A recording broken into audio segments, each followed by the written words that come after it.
Hello and welcome to the Cycles of Change program. We're here with another interview with Frank Santorsola.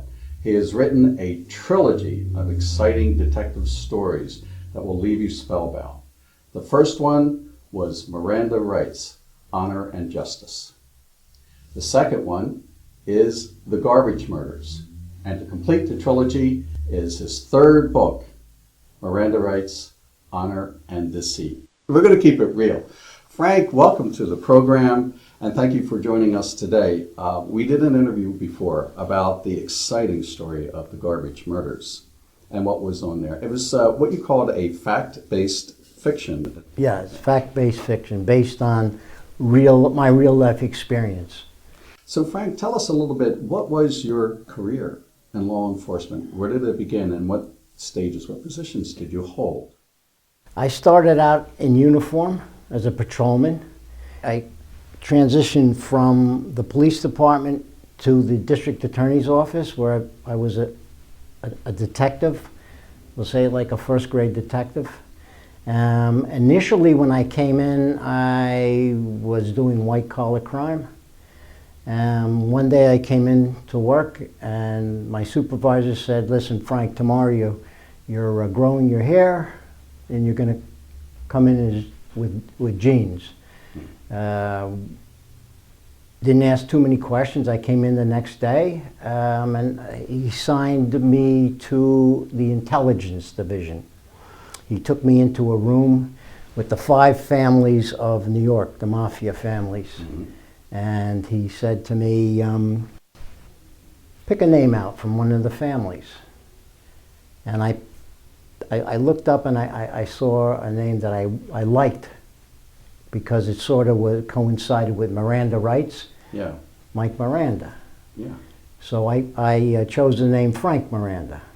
Yes. Because my name is Frank Santorsola, and I figured that when I'm on the street, if someone recognized me and they said, "Hey, Frank," hey, and I was with a bad guy, yeah, I'd be covered. Yeah. Wow. That's good thinking. Plus, you feel natural with that name as well. Absolutely. You're quite used to it. The only name I know. Yes, indeed. Well, when you wrote these stories, it was an exciting tale. You went undercover in your fictional character here and helped bring down an organized crime outfit that was doing some pretty bad things to some people. Now, your new story, Honor and Deceit, what is the synopsis of this new tale you're telling us, Frank? The Honor and Deceit is a fictional tale. It's about terrorism in New York City, the metropolitan New York area. It's about investigating a possible terror attack in New York. That's relevant to today and still fresh in our experiences. Absolutely. Did a lot of research to make it as factual as possible. And the interesting thing for me, because I co-wrote this book with my wife, Christina, was bringing the cast of characters from the second book into the third book, Honor and Deceit, and adding additional characters, which I think really, it's a character-driven a story.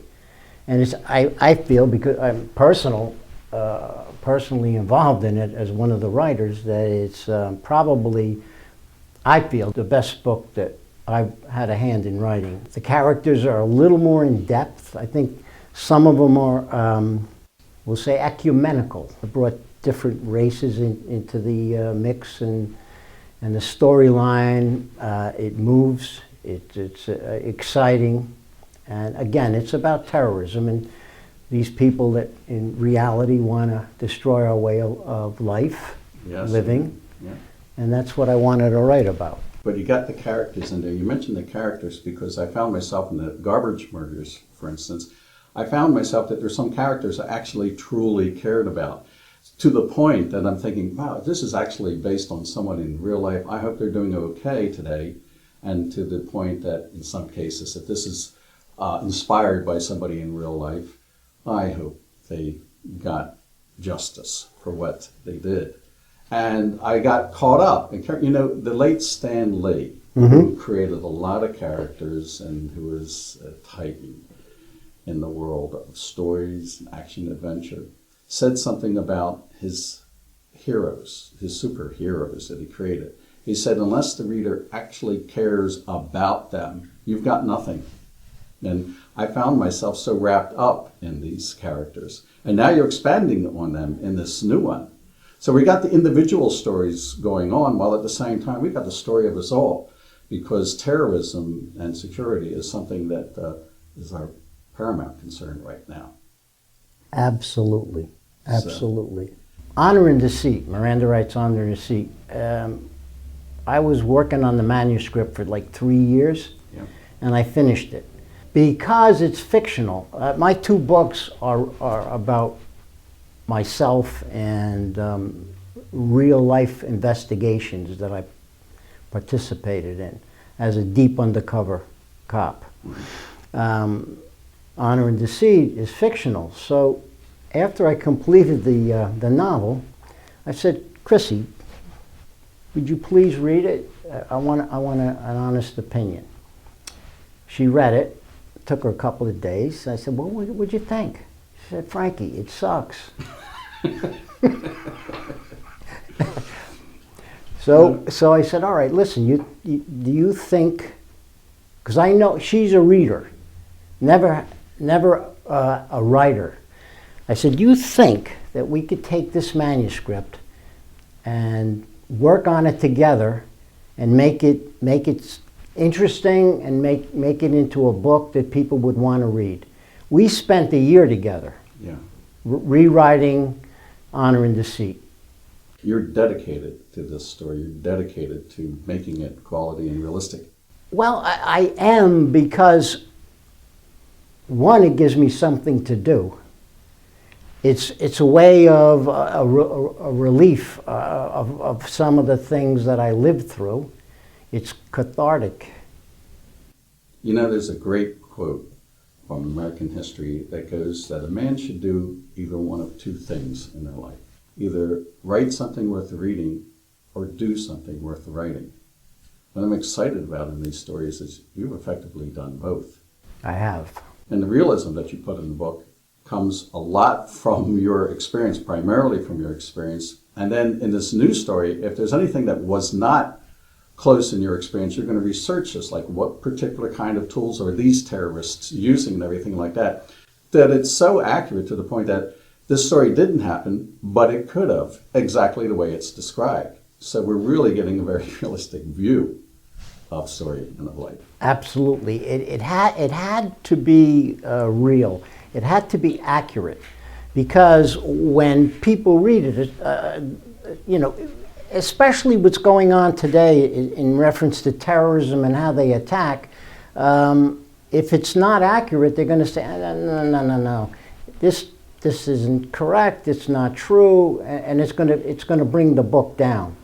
What I did, it's fictional. What I did to write the storyline was go back to some of the cases, because I did work a terrorist case in conjunction with the FBI.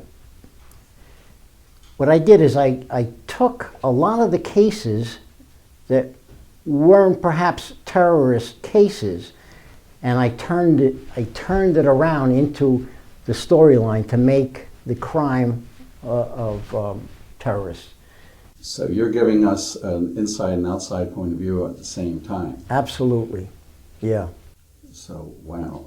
So we can understand how things actually do happen sometimes through the fiction. Mm-hmm. And a lot of times things that we read in fiction actually do happen in real life, and there's all kinds of little examples of that. Like flip phones actually come from Star Trek, And but for those of us who don't have an inside view on real cases that have actually happened, this fiction gives a deeper understanding of what's going on in law enforcement, what's going on with some of the criminals and what we're doing, and the interplay of it all. And we do it with this exciting array of characters that we've known and loved from the previous works that carry through, and you introduce the new characters in here as well. I love the characters.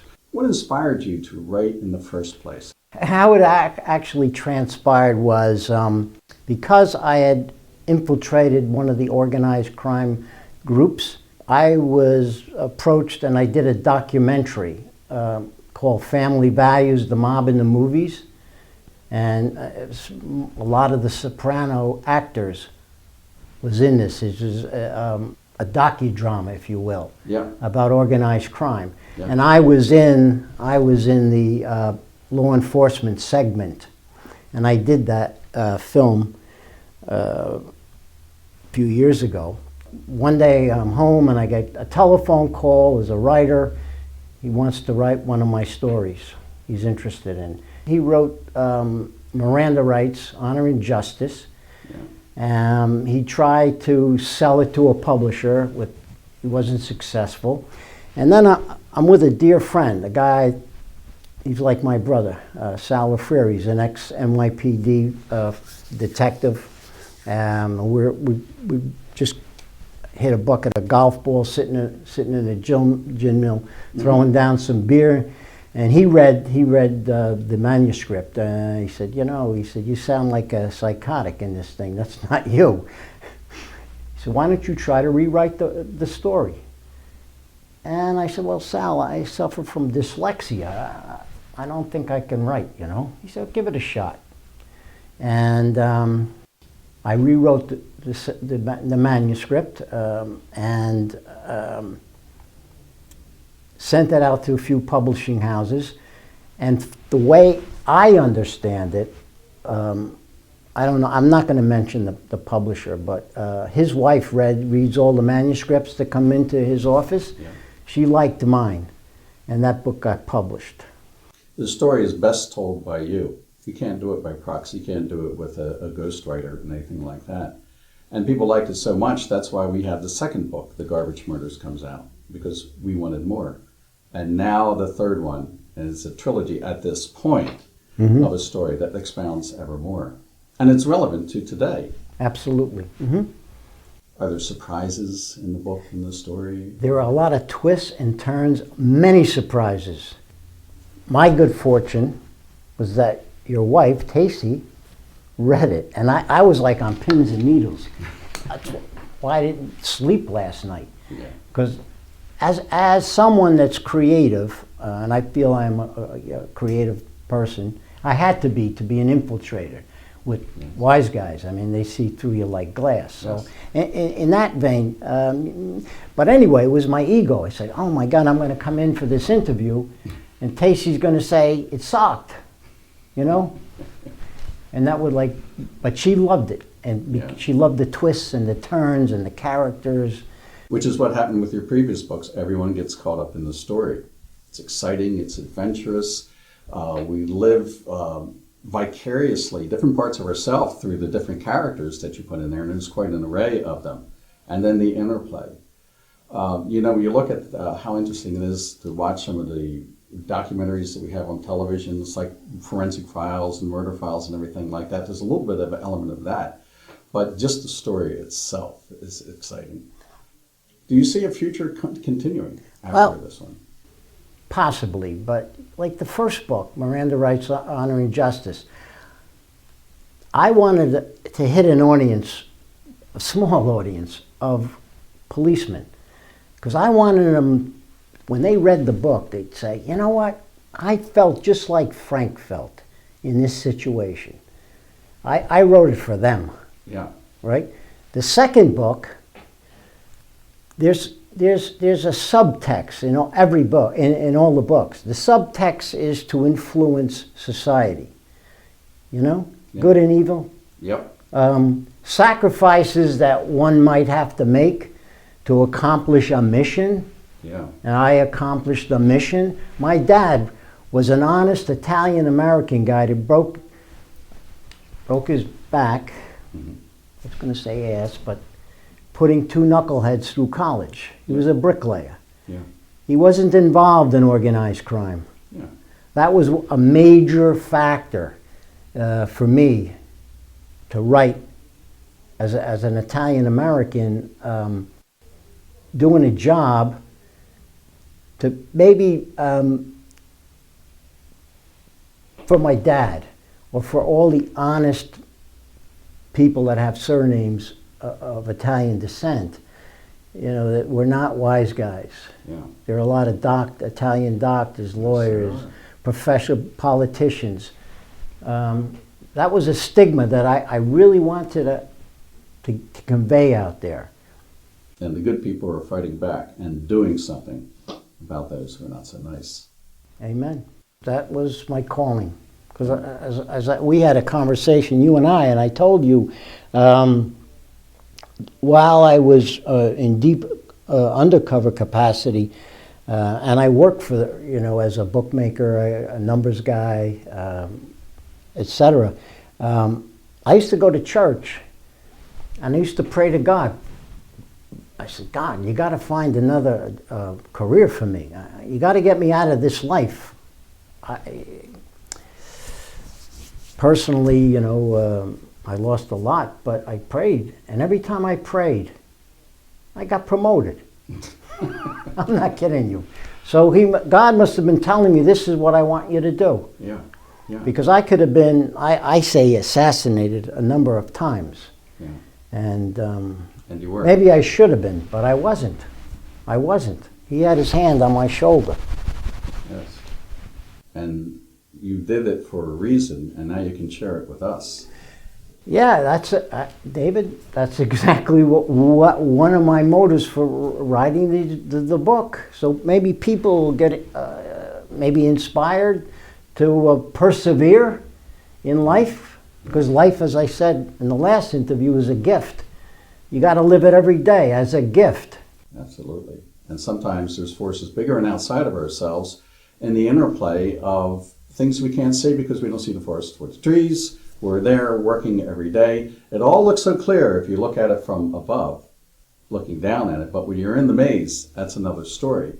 And you've been through the maze, or there and back again. Mm-hmm. And therein lies the story of exciting tales which are realistic. They're not imagined. They're not cerebral.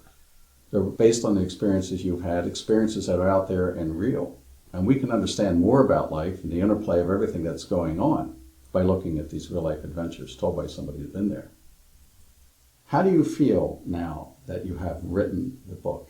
I mean, there's a time in life when we sit back by the fireplace and review our lives and everything like that, but you did it in a way that we can sort of do it with you.